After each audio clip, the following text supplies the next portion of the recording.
Brother stole my business idea and got applauded. You should be happy for him, my parents said. I didn't argue, just started my own company. Months later, he was desperate when I still remember the exact moment I found out. I was sitting at the dinner table with my family, halfway through a bite of mashed potatoes, when my father turned to my brother, Eric, and said, "Son, we're so proud of you. Starting your own business at such a young age, that takes real ambition." My fork froze halfway to my mouth. My mother beamed at him. "We always knew you had that entrepreneurial spirit in you." Eric grinned, soaking in the praise. My sister clapped lightly, my father raised a glass, and I sat there, stunned. Because Eric didn't have an entrepreneurial spirit. He had my idea. I had spent months refining a business concept, a sleek, streamlined online marketplace for customized athletic gear. I had researched, planned, even drafted a business proposal. And I had made the mistake of sharing it with Eric one night when we were both up late in the kitchen, talking over coffee like brothers. And now, here he was, announcing it as his own, basking in the admiration of our parents. I cleared my throat, forcing my voice to stay steady. "Eric," I said, keeping my tone neutral, "you never mentioned you were working on something like this." He gave me a sideways glance, shrugging. "It just sort of came together. I guess we had similar ideas." Similar ideas. I looked around the table, waiting for someone to call him out on it. But all I saw were smiling faces. My father clapped him on the back. "Well, I think it's fantastic. Your brother should be happy for you." Happy? I swallowed the bitter taste rising in my throat and forced a tight smile. "Yeah," I said. "Fantastic." I didn't argue. I didn't call him out. Instead, I finished my meal in silence. Because while Eric was busy basking in his stolen spotlight, I had already made a decision. I was going to build something better. And when I was done, he wouldn't have a business left to celebrate. I didn't sleep that night. Lying in bed, staring at the ceiling, I kept replaying dinner in my head, Eric's smug grin, my parents' applause, the way they expected me to just accept it. But I wasn't going to accept it.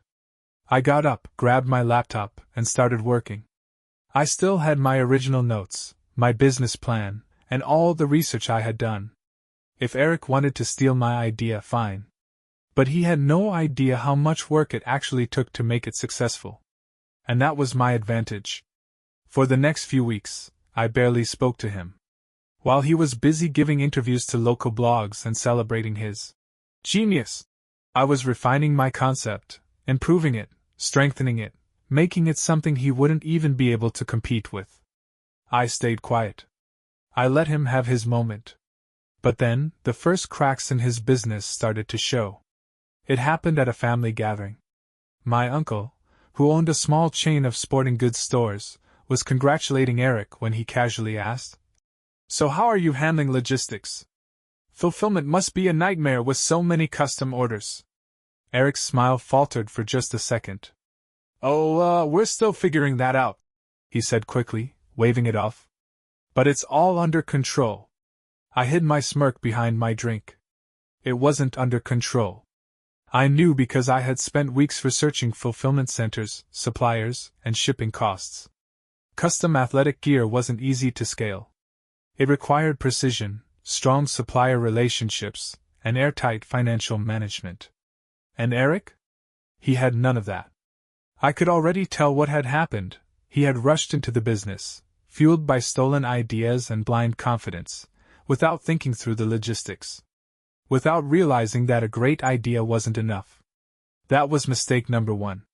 Mistake number 2 came a few days later when I overheard my parents talking in the kitchen. "I don't understand," my mom was saying, her voice hushed. "He said investors were interested. Why does he need more money? He just needs a little help," my dad replied. "It's normal for new businesses. I told him we pitch in if it gets bad." I shook my head. Eric was already running out of money. And he hadn't even seen what was coming next. Eric was drowning, but he didn't know it yet. While he was scrambling to keep his business afloat, I was quietly building mine. Every mistake he made, I learned from. Every flaw in his execution, I fixed in mine. The first thing I did was find the best suppliers, the ones that could deliver high-quality custom athletic gear fast and at a lower cost. I negotiated directly with manufacturers, something Eric had skipped entirely, relying instead on overpriced middlemen. Then I set up my fulfillment system. I found a reliable logistics company that could handle bulk shipments and custom orders seamlessly. While Eric was constantly dealing with delayed deliveries and unhappy customers, I was building a reputation for speed and efficiency. But the real fun started when I reached out to potential clients, many of whom Eric had already tried to work with. At first, I was subtle. I sent professional emails, made my pitch, and let my product do the talking. But when I realized how frustrated they were with Eric's delays, excuses, and poor quality control, I leaned in. "I heard you've been having some trouble with your supplier," I'd say casually.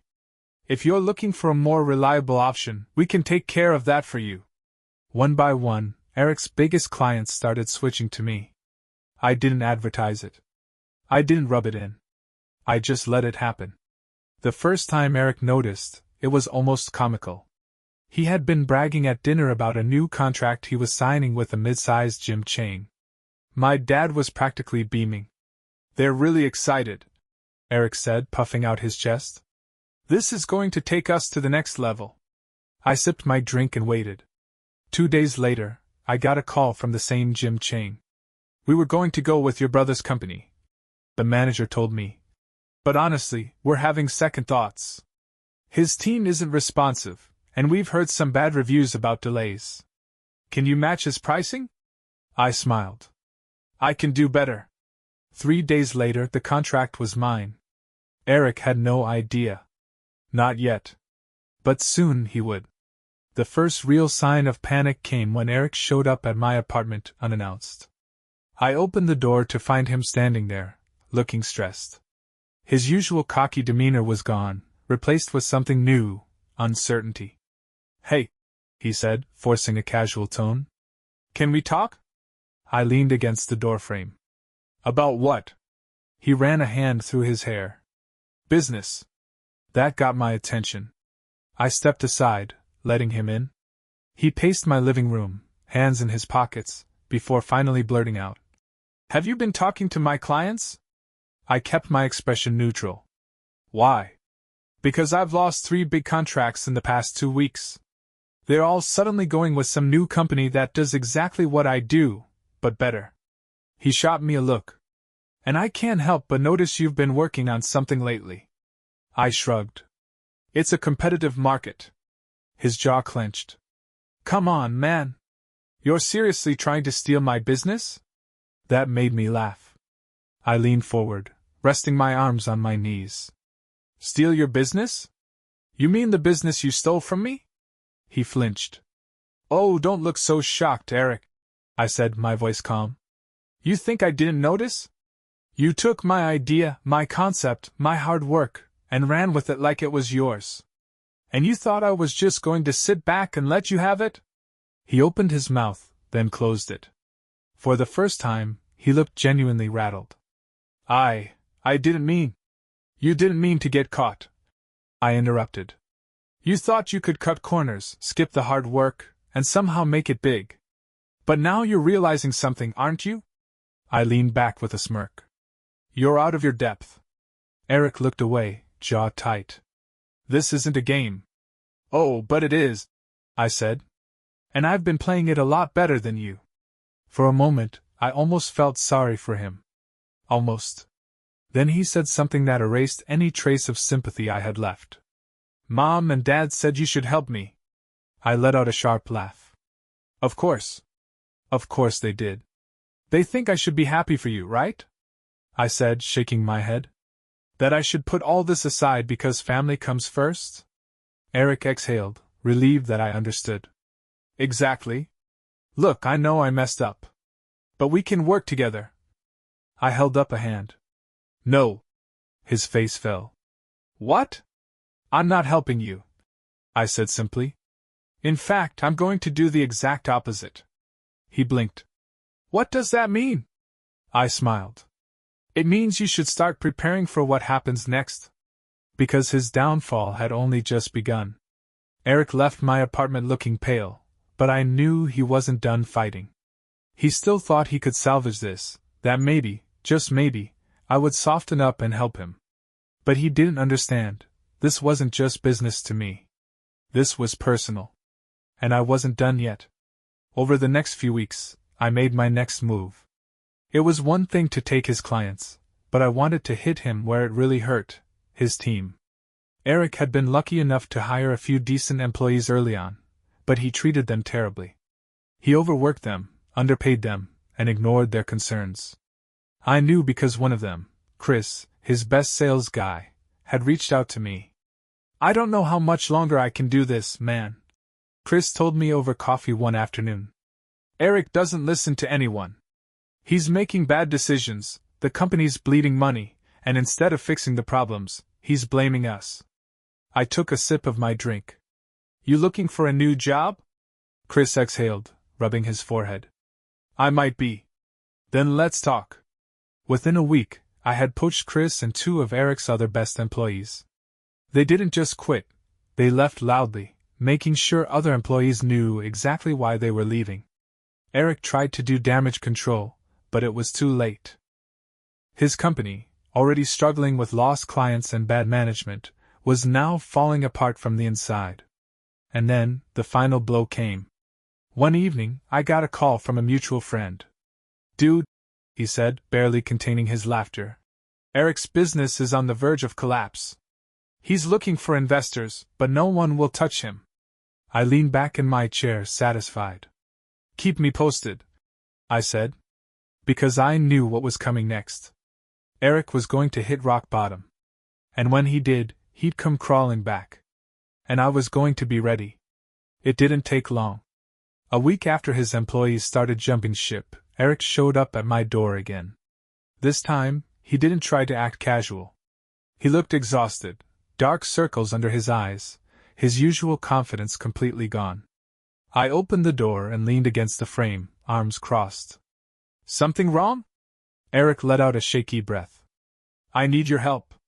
There it was. I tilted my head, pretending to think. "Help? That's interesting. Because last time we talked, you were still pretending we were on the same level." He swallowed hard. "Look, I know I messed up. I should have been honest with you from the start. I shouldn't have taken your idea." I held up a hand. "Spare me the speech. What do you actually want?" He hesitated, then ran a hand through his hair. "I need money. A loan. Just to keep things running while I figure things out." I almost laughed. "A loan?" He nodded quickly, his face full of forced hope. "Just enough to cover payroll this month. If I can get through this rough patch, I can turn things around." I smirked. "You don't have a rough patch, Eric. You have a failing business." He flinched. "I can fix it." "No, you can't," I said flatly. "Because you never actually built it. You stole the idea, rushed through the execution, and now you're drowning because you don't know how to run a company." Eric's face crumpled. "Come on, man. We're brothers."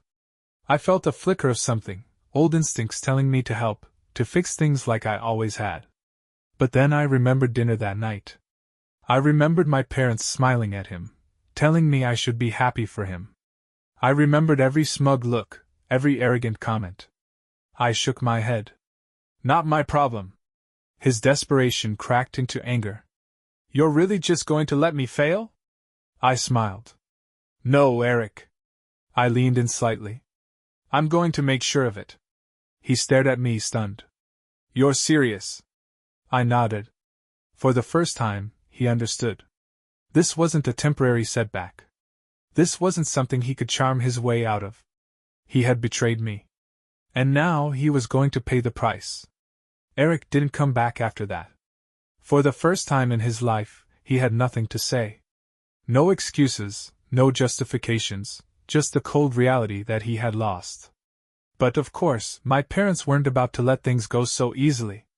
It started with a phone call from my mom. "Honey," she said, her voice dripping with forced sweetness. "Can we talk?" I sighed. "About what?" "Your brother." Of course. He told us what happened, she continued. And look, we understand you're upset, but don't you think you've punished him enough? I let out a short laugh. Punished him? You mean by not letting him steal from me twice? She made a frustrated sound. It's not about that. He's struggling, sweetheart. His business is collapsing, and he's under so much stress. Can't you help him? Like how he helped me? I asked. She hesitated. You have to let this go. No, Mom, I said calmly. I really don't. Then my dad got on the phone. This is ridiculous, he said, his voice firm. He's your brother. Family takes care of each other. Funny, I said. Where was that energy when he stole my business? Silence. Then my mom sighed dramatically. You're being so cruel. Cruel? I repeated, raising an eyebrow. You told me to be happy for him when he took my idea. Now that he's failing, I should save him? Yes, she snapped, finally dropping the fake sweetness. Because that's what family does. I let that hang in the air for a second. Then I said, No. That's what I always did. But not anymore. Dad's voice was sharp. You'll regret this. I smirked. Eric already does. Then I hung up. I had won. And they all knew it. After that phone call, I expected Eric to try something desperate. Maybe he'd attempt to relaunch under a new name, maybe he'd beg someone else for a bailout, or maybe, just maybe, he'd finally admit defeat. But I wasn't going to leave anything to chance. I made my next move. Eric still had a handful of clients left, small businesses and gyms that hadn't switched over to me yet. I reached out to them personally, offering them an even better deal than before. One by one, they signed with me. I also went after his last remaining employees. A few were still loyal to him, clinging to the idea that he could turn things around. But after I showed them the numbers, how much debt he was in, how little runway he had left, they saw the writing on the wall. Within 2 weeks, I had taken everything. His business wasn't just struggling anymore. It was dead. And then, just when I thought it was over, I got an email. From Eric. Subject, let's talk. I opened it, half expecting another plea for help. But it was short. I know you won't help me, but I don't have a choice. I need to sell. You win. Name your price. I leaned back in my chair, letting it sink in. He was selling. Not because he wanted to, but because he had to. He had drained every resource, maxed out every loan, and burned every bridge. He was done. So I made him an offer. Pennies on the dollar. Less than a tenth of what the business had once been worth. A real businessman would have shopped around, tried to negotiate, found another buyer. But Eric? He was too desperate. He signed the paperwork that same week. And just like that, the company he stole from me now belonged to me. I didn't keep it. I shut it down. Every trace of Eric's failed attempt was wiped from existence. His logo, his website, his branding, gone. All that remained was my business, my success, and his failure. After the deal was finalized, I expected Eric to lash out. Maybe he'd try to blame me, claim I had sabotaged him, or throw some kind of last-ditch tantrum. But he didn't. He disappeared. No more social media posts bragging about his success. No more family dinners where he played the role of the golden child. No more smug confidence. Just silence. A week after I shut his company down, I ran into him by accident. I was grabbing coffee at a small cafe when I spotted him sitting alone in the corner, hunched over his phone. He looked different. His usual arrogance was gone. His clothes were wrinkled, his hair unkempt. He was scrolling through job listings, his fingers tapping anxiously on the table. I walked past him, fully expecting to leave without a word. But just as I reached the door, I heard him say, "Wait." I turned. For a moment, he just stared at me, as if searching for something, maybe a hint of mercy, maybe some sign that I'd undo what I had done. But I just waited. He let out a shaky breath. "You really took everything, huh?" I tilted my head. "I didn't take it, Eric. You handed it to me." His jaw clenched, but he didn't argue. He knew I was right. I lost everything, he muttered, more to himself than to me. The business, my savings. Mom and Dad won't even help me. He let out a bitter laugh. Guess I should have seen that coming. I watched him, waiting to see if he'd take responsibility. If he'd admit what he had done. But of course he didn't. You happy now? He finally asked. I thought about that for a second. Then I smiled. Yes. And with that I walked out, leaving him sitting there, alone, broke, and finally understanding what betrayal really felt like. After that day at the cafe, I didn't see much of Eric. Word spread through the family that he was struggling, looking for work, trying to recover, grasping at anything that would make him feel like less of a failure. But no one was offering him a hand this time. Not even our parents. The same parents who had cheered him on, told me to be happy for him, and scolded me for not helping. Now they were suddenly silent. They had invested in his business, convinced he was destined for success. When he went under, so did their faith in him. They weren't mad at me anymore. They were mad at him.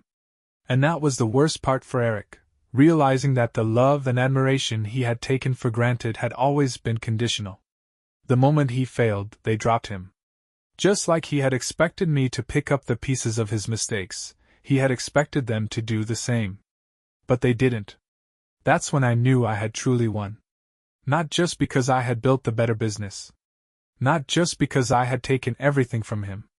But because I had walked away on my own terms. I had proven, beyond any doubt, that success belongs to those who earn it. And Eric? He had learned, far too late, that betrayal comes at a price. One that he would be paying for a very long time.